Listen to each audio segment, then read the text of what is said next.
जय श्री हरि। हेलो दोस्तों, आपका स्वागत है हमारे चैनल भक्ति कथा संग्रह में। आज हम आपके सामने प्रस्तुत करने जा रहे हैं श्रीमद् भगवद गीता का दूसरा अध्याय, जो इस प्रकार है। संजय बोले कि पूर्वोक्त प्रकार से करुणा करके व्याप्त और आंसुओं से पूर्ण तथा व्याकुल नेत्रों वाले शोक युक्त उस अर्जुन के प्रति भगवान मधुसूदन ने यह वचन कहा, हे अर्जुन, तुमको इस विषम स्थल में यह अज्ञान किस हेतु से प्राप्त हुआ? क्योंकि यह न तो श्रेष्ठ पुरुषों से आचरण किया गया है, न स्वर्ग को देने वाला है, न कीर्ति को करने वाला है। इसलिए हे अर्जुन, नपुंसकता को मत प्राप्त हो, यह तेरे योग्य नहीं है। ये परम तप तुच्छ हृदय की दुर्बलता को त्याग कर युद्ध के लिए खड़ा हो। तब अर्जुन बोले कि हे मधुसूदन, मैं रणभूमि में भीष्म पितामह और द्रोणाचार्य के प्रति किस प्रकार बाणों से युद्ध करूंगा? क्योंकि हे हरिसूदन, वे दोनों ही पूजनीय हैं। इसलिए इन महानुभावों गुरुजनों को न मारकर इस लोक में भिक्षा का अन्न भी भोगना कल्याणकारक समझता हूँ। क्योंकि गुरुजनों को मारकर भी इस लोक में रुधिर से सने हुए अर्थ और काम रूप भोगों को ही तो भोगूंगा। और हम लोग यह भी नहीं जानते कि हमारे लिए क्या करना श्रेष्ठ है, अथवा यह भी नहीं जानते कि हम जीतेंगे या हमको वे जीतेंगे। और जिनको मारकर हम जीना भी नहीं चाहते, वे ही धृतराष्ट्र के पुत्र हमारे सामने खड़े हैं। इसलिए कायरता रूप दोष करके उपहत हुए स्वभाव वाला और धर्म के विषय में मोहित चित्त हुआ मैं आपको पूछता हूँ, जो कुछ निश्चय किया हुआ कल्याणकारक साधन हो वह मेरे लिए कहिए। क्योंकि मैं आपका शिष्य हूँ, इसलिए आपके शरण हुए मेरे को शिक्षा दीजिए। क्योंकि भूमि में निष्कंटक धन धान्य संपन्न राज्य को और देवताओं को स्वामीपने को प्राप्त होकर भी मैं उस उपाय को नहीं देखता हूँ जो कि मेरी इंद्रियों के सुखाने वाले शोक को दूर कर सके। संजय बोले, हे राजन, निद्रा को जीतने वाले अर्जुन अंतर्यामी श्री कृष्ण महाराज के प्रति इस प्रकार कहकर फिर श्री गोविंद भगवान से युद्ध नहीं करूंगा, ऐसे स्पष्ट कहकर चुप हो गए। उसके उपरांत हे भरतवंशी धृतराष्ट्र, अंतर्यामी श्री कृष्ण महाराज ने दोनों सेनाओं के बीच में उस शोक युक्त अर्जुन को हंसते हुए से ये वचन कहे, हे अर्जुन, तू न शोक करने योग्यों के लिए शोक करता है और न पंडितों के से वचनों को कहता है, परंतु पंडित जन जिनके प्राण चले गए हैं उनके लिए और जिनके प्राण नहीं गए हैं उनके लिए भी शोक नहीं करते हैं।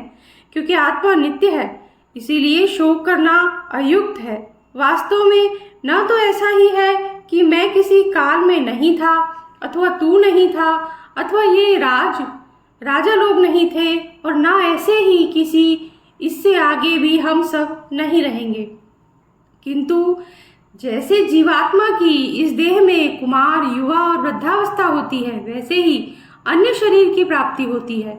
उस विषय में धीर पुरुष नहीं मोहित होता है। अर्थात जैसे कुमार, युवा और जरावस्था स्वरूप स्थूल शरीर का विकार अज्ञान से आत्मा में भासता है, वैसे ही एक शरीर से दूसरे शरीर को प्राप्त होना रूप सूक्ष्म शरीर का विकार भी अज्ञान से ही आत्मा में भासता है। इसीलिए तत्व को जानने वाला धीर पुरुष इस विषय में नहीं मोहित होता। हे कुंती पुत्र, सर्दी गर्मी और सुख दुख को देने वाले इंद्रिय और विषयों के संयोग को क्षणभंगुर और अनित्य है। इसलिए हे भरतवंशी अर्जुन, उनको तू सहन कर। क्योंकि हे पुरुष श्रेष्ठ, दुख सुख को समान समझने वाले जिस धीर पुरुष को ये इंद्रियों के विषय व्याकुल नहीं कर सकते, वह मोक्ष के लिए योग्य होता है। और हे अर्जुन, असत वस्तु का तो अस्तित्व नहीं है और सत का अभाव नहीं है। इस प्रकार इन दोनों का ही तत्वज्ञानी पुरुषों द्वारा देखा गया है। इस न्याय के अनुसार नाश रहित तो उनको जान ही जिससे ये संपूर्ण जगत व्याप्त है। क्योंकि इस अविनाशी का विनाश करने का कोई भी समर्थ नहीं है। और इस नाश रहित अप्रमेय नित्य स्वरूप जीवात्मा ये सब शरीर नाशवान कहे गए हैं। इसीलिए हे भरतवंशी अर्जुन, तू युद्ध कर। जो इस आत्मा को मारने वाला समझता है तथा जो इसको मरा मानता है, वे दोनों ही नहीं जानते हैं। क्योंकि यह आत्मा न मारता है और न मारा जाता है। यह आत्मा किसी काल में भी जन्मता है और न मरता है, अथवा न यह आत्मा हो करके फिर होने वाला है। क्योंकि यह अजन्मा, नित्य, शाश्वत और पुरातन है। शरीर के नाश होने पर भी यह नाश नहीं होता। हे प्रथापुत्र अर्जुन, जो पुरुष इस आत्मा को नाश रहित, नित्य, अजन्मा और अव्यय जानता है, वह पुरुष कैसे किसको मरवाता है और कैसे किसको मारता है? और यदि तू कहे कि मैं तो शरीरों के वियोग का शोक करता हूँ, तो यह भी उचित नहीं है, क्योंकि जैसे मनुष्य पुराने वस्त्रों को त्याग कर दूसरे नए वस्त्रों को ग्रहण करता है, वैसे ही जीवात्मा पुराने शरीरों को त्याग कर दूसरे नए शरीरों को प्राप्त होता है। हे अर्जुन, इस आत्मा को शास्त्रादि नहीं काट सकते हैं और इसको आगे नहीं जला सकती, आग नहीं जला सकती, और इसको जल गीला नहीं कर सकता और वायु नहीं सुखा सकता है, क्योंकि यह आत्मा अच्छेद्य है, यह आत्मा अदाह्य है, अकेद्य है और अशोष्य है, तथा यह आत्मा निसंदेह, नित्य, सर्वव्यापक, अचल, स्थिर, रहने वाला और सनातन है। यह आत्मा अव्यक्त अर्थात इंद्रियों का अविषय, और यह आत्मा अचिंत्य अर्थात मन का अविषय, और यह आत्मा विकार रहित अर्थात न बदलने वाला कहा गया है। इससे हे अर्जुन, इस आत्मा को ऐसा जानकर तू शोक करने योग्य नहीं है, अर्थात तुझे शोक करना उचित नहीं है। यदि तू इसको सदा जन्मने और सदा मरने वाले माने तो भी हे अर्जुन, इस प्रकार शोक करने को योग्य नहीं है, क्योंकि ऐसा होने से तो जन्मने वाले की निश्चित मृत्यु और मरने वाले का निश्चित जन्म होना सिद्ध हुआ। इससे भी तू इस बिना उपाय वाले विषय में शोक करने को योग्य नहीं है। यह भीष्मादिकों के शरीर मायामय होने से अनित्य हैं, इससे शरीर के लिए भी शोक करना उचित नहीं है, क्योंकि हे अर्जुन, संपूर्ण प्राणी जन्म से पहले बिना शरीर वाले और मरने के बाद भी बिना शरीर वाले ही हैं, केवल बीच में ही शरीर वाले प्रतीत होते हैं। फिर उस विषय में क्या चिंता है?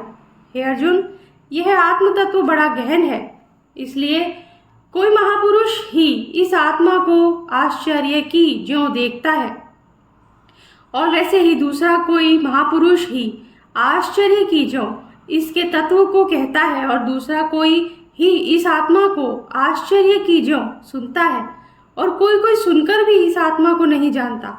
हे अर्जुन, यह आत्मा सबके शरीर में सदा ही अवध्य है, इसलिए संपूर्ण भूत प्राणियों के लिए तू शोक करने को योग्य नहीं है, और अपने धर्म को देखकर भी तू भय करने को योग्य नहीं है, क्योंकि धर्मयुक्त युद्ध से बढ़कर दूसरा कोई कल्याणकारक कर्तव्य क्षत्रिय के लिए नहीं है। हे पार्थ, अपने आप प्राप्त हुए और खुले हुए स्वर्ग के द्वार रूप इस प्रकार के युद्ध को भाग्यवान क्षत्रिय लोग ही पाते हैं, और यदि तू इस धर्मयुक्त संग्राम को नहीं करेगा तो स्वधर्म और कीर्ति को खोकर पाप को प्राप्त होगा, और सब लोग तेरी बहुत काल तक रहने वाली अपकीर्ति को भी कथन करेंगे, और वह अपकीर्ति माननीय पुरुष के लिए मरण से भी अधिक बुरी होती है, और जिनके तू बहुत माननीय होकर भी अब तुच्छता को प्राप्त होगा, वे महारथी लोग तुझे भय के कारण युद्ध से उपराम हुआ मानेंगे, और तेरे वैरी लोग तेरे सामर्थ्य की निंदा करते हुए बहुत से न कहने योग्य वचनों को कहेंगे। फिर उससे अधिक दुख क्या होगा? इससे युद्ध करना तेरे लिए सब प्रकार से अच्छा है, क्योंकि या तो मरकर स्वर्ग को प्राप्त होगा अथवा जीतकर पृथ्वी को भोगेगा। इससे हे अर्जुन, युद्ध के लिए निश्चय वाला होकर खड़ा हो। यदि तुझे स्वर्ग तथा राज्य की इच्छा न हो तो भी सुख दुख, लाभ हानि और जय पराजय को समान समझकर उसके उपरांत युद्ध के लिए तैयार हो। इस प्रकार युद्ध करने से तू पाप को प्राप्त नहीं होगा। हे पार्थ, यह बुद्धि तेरे लिए ज्ञान योग के विषय में कही गई, और इसी को अब निष्काम कर्म योग के विषय में सुन। जिस बुद्धि से युक्त हुआ तू कर्मों के बंधन को अच्छी तरह से नाश करेगा, इस निष्काम कर्म योग में आरंभ का अर्थात बीज का नाश नहीं है, और उल्टा फलस्वरूप दोष भी नहीं होता है। इसलिए इस निष्काम कर्म योग रूप धर्म का थोड़ा भी साधन जन्म मृत्यु रूप महान भय से उद्धार कर देता है। हे अर्जुन, इस कल्याण मार्ग में निश्चयात्मक बुद्धि एक ही है, और अज्ञानी पुरुषों की बुद्धियां बहुत भेदों वाली अनंत होती हैं। हे अर्जुन, जो सकामी पुरुष केवल फलश्रुति में प्रीति रखने वाले, स्वर्ग को ही परम श्रेष्ठ मानने वाले, इससे बढ़कर और कुछ नहीं है, ऐसे कहने वाले हैं, वे अविवेकी जन जन्म रूप कर्म फल को देने वाली और भोग तथा ऐश्वर्य की प्राप्ति के लिए बहुत सी क्रियाओं के विस्तार वाली इस प्रकार की जिस दिखाऊ शोभा युक्त वाणी को कहते हैं, उस वाणी द्वारा हरे हुए चित्त वाले और भोग और ऐश्वर्य में आसक्ति वाले उन पुरुषों के अंतःकरण में निश्चयात्मक बुद्धि नहीं होती है। हे अर्जुन, सब वे तीनों गुणों के कार्य रूप संसार को विषय करने वाले अर्थात प्रकाश करने वाले हैं। इसीलिए तू असंसारी अर्थात निष्कामी और सुख दुखादि द्वंद्वों से रहित नित्य वस्तु में स्थित तथा योग क्षेम को न चाहने वाला और आत्मपरायण हो, क्योंकि मनुष्य का सबसे और से परिपूर्ण जलाशय के प्राप्त होने पर छोटे जलाशय में जितना प्रयोजन रहता है, अच्छी प्रकार ब्रह्म को जानने वाले ब्राह्मण का भी सब वेदों में उतना ही प्रयोजन रहता है।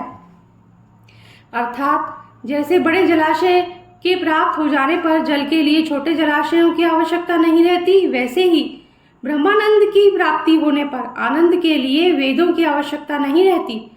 इससे तेरा कर्म करने मात्र में ही अधिकार हो गई, फल में कभी नहीं। और तू कर्मों के फल की वासना वाला भी मत हो तथा तेरी कर्म न करने में भी प्राप्ति न हो गई। हे धनंजय, आसक्ति को त्याग कर और सिद्धि और असिद्धि में समान बुद्धि वाला होकर योग में स्थित हुआ कर्मों को कर। यह समत्व भाव ही योग नाम से कहा जाता है। इस समत्व रूप बुद्धि योग से सकाम कर्म अत्यंत तुच्छ है। इसलिए हे धनंजय, समत्व बुद्धि योग का आश्रय ग्रहण कर, क्योंकि फल की वासना वाले अत्यंत दीन है। समत्व बुद्धि युक्त पुरुष पुण्य पाप दोनों को इस लोक में ही त्याग देता है, अर्थात उनसे लिपायमान नहीं होता। इससे समत्व बुद्धि योग के लिए ही चेष्टा कर। यह समत्व बुद्धि योग ही कर्मों में चतुरता है, अर्थात कर्म बंधन से छूटने का उपाय है, क्योंकि बुद्धि योग युक्त ज्ञानी जन कर्मों से उत्पन्न होने वाले फल को त्याग कर जन्म रूप बंधन से छूटे हुए निर्दोष अर्थात अमृतमय पदम पद को प्राप्त होते हैं। हे अर्जुन, जिस काल में तेरी बुद्धि मोह रूप दलदल को बिल्कुल तर जाएगी, तब तू सुनने योग्य और सुने हुए के वैराग्य को प्राप्त होगा। जब तेरी अनेक प्रकार के सिद्धांतों को सुनने से विचलित हुई बुद्धि परमात्मा के स्वरूप में अचल और स्थिर ठहर जाएगी, तब तू समत्व रूप योग को प्राप्त होगा। इस प्रकार भगवान के वचनों को सुनकर अर्जुन ने पूछा, हे केशव, समाधि में स्थित स्थिर बुद्धि वाले पुरुष का क्या लक्षण है और स्थिर बुद्धि वाले पुरुष कैसे बोलता है, कैसे बैठता है, कैसे चलता है? उसके उपरांत श्री कृष्ण महाराज बोले, हे अर्जुन, जिस काल में यह पुरुष मन में स्थित संपूर्ण कामनाओं को त्याग देता है, उस काल में आत्मा से ही आत्मा में संतुष्ट हुआ स्थिर बुद्धि वाला कहा जाता है तथा दुखों की प्राप्ति में उद्वेग रहित है। मन जिसका और सुखों की प्राप्ति में दूर हो गई है, स्पृहा जिसकी तथा नष्ट हो गए हैं राग भय और क्रोध जिसके, ऐसा मुनि स्थिर बुद्धि कहा जाता है। जो पुरुष सर्वत्र स्नेह रहित हुआ, उन शुभ और अशुभ वस्तुओं को प्राप्त होकर न प्रसन्न होता है न द्वेष करता है, उसकी बुद्धि स्थिर है। और कछुआ अपने अंगों को कैसे समेट लेता है, वैसे ही यह पुरुष जब सब ओर से अपनी इंद्रियों को इंद्रियों के विषयों में समेट लेता है, तब उसकी बुद्धि स्थिर होती है। यद्यपि इंद्रियों के द्वारा विषयों को न ग्रहण करने वाले पुरुष के भी केवल विषय तो निवृत्त हो जाते हैं, परंतु राग नहीं निवृत्त होता। और इस पुरुष का तो राग भी परमात्मा को साक्षात करके निवृत्त हो जाता है। और हे अर्जुन, जिससे कि यत्न करते हुए बुद्धिमान पुरुष के भी मन को यह प्रमथन स्वभाव वाली इंद्रियां बलात् कर लेती हैं। इसलिए मनुष्य को चाहिए कि उन संपूर्ण इंद्रियों को वश में करके समाहित चित्त हुआ मेरे परायण स्थित होवे, क्योंकि जिस पुरुष के इंद्रियां वश में होती हैं, उसकी ही बुद्धि स्थिर होती है। हे अर्जुन, मन सहित इंद्रियों को वश में करके मेरे परायण न होने से मन के द्वारा विषयों को चिंतन होता है, और विषयों को चिंतन करने वाले पुरुष की उन विषयों में आसक्ति होती है, और आसक्ति से उन विषयों की कामना उत्पन्न होती है, और कामनाओं में विघ्न पड़ने से क्रोध उत्पन्न होता है। क्रोध से अविवेक अर्थात मूढ़ भाव उत्पन्न होता है, और अविवेक स्मरण शक्ति भ्रमित हो जाती है, और स्मृति के भ्रमित हो जाने से बुद्धि अर्थात ज्ञान शक्ति का नाश हो जाता है, और बुद्धि के नाश होने से यह पुरुष अपने श्रेय साधन से गिर जाता है। परंतु स्वाधीन अंतःकरण वाला पुरुष राग द्वेष से रहित अपने वश में की हुई इंद्रियों द्वारा विषयों को भोगता हुआ अंतःकरण की प्रसन्नता अर्थात स्वच्छता को प्राप्त होता है। उस निर्मलता के होने पर इसके संपूर्ण दुखों का अभाव हो जाता है और उस प्रसन्न चित्त वाले पुरुष की बुद्धि शीघ्र ही अच्छी प्रकार से स्थिर हो जाती है।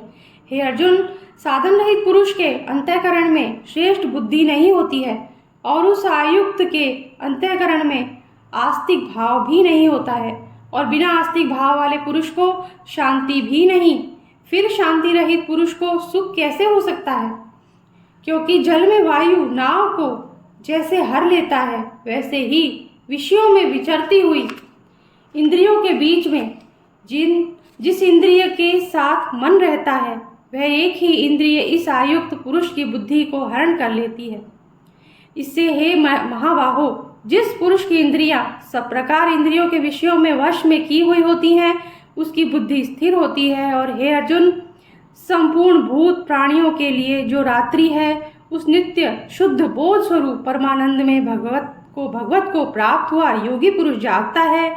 और जिस नाशवान क्षणभंगुर सांसारिक सुख में सब भूत प्राणी जागते हैं, तत्व को जानने वाले मुनि के लिए वह रात्रि है। जैसे सब ओर से परिपूर्ण अचल प्रतिष्ठा वाले समुद्र के प्रति नाना नदियों के जल उसको चलायमान न करते हुए ही समा जाते हैं, वैसे ही जिस स्थिर बुद्धि पुरुष के प्रति संपूर्ण भोग किसी प्रकार का विकार उत्पन्न किए बिना ही समा जाते हैं, वह पुरुष परम शांति को प्राप्त होता है, न कि भोगों को चाहने वाला। क्योंकि जो पुरुष संपूर्ण कामनाओं को त्याग कर ममता रहित और अहंकार रहित स्पृहा रहित हुआ बरतता है, वह शांति को प्राप्त होता है। हे अर्जुन, यह ब्रह्म को प्राप्त हुए पुरुष की स्थिति है। इसको प्राप्त होकर मोहित नहीं होता है और अंतकाल में भी इस निष्ठा में स्थिर होकर ब्रह्मानंद को प्राप्त हो जाता है। इसी के साथ दूसरा अध्याय समाप्त होता है। अगर आपको पसंद आया हो तो लाइक कर दीजिए, और हमसे कोई गलती हो गई हो तो हमें बताइए, कमेंट बॉक्स में कमेंट कीजिए, और अगर कोई गलती हो गई हो तो माफ़ कीजिएगा। और अगर आपने हमारे चैनल को सब्सक्राइब नहीं किया है तो सब्सक्राइब कर दीजिए, बेल आइकन प्रेस कर दीजिए, ताकि हमारे आगे आने वाले वीडियोस के नोटिफिकेशन भी आप तक इजीली पहुंच सके। Thank you. जय श्री हरि।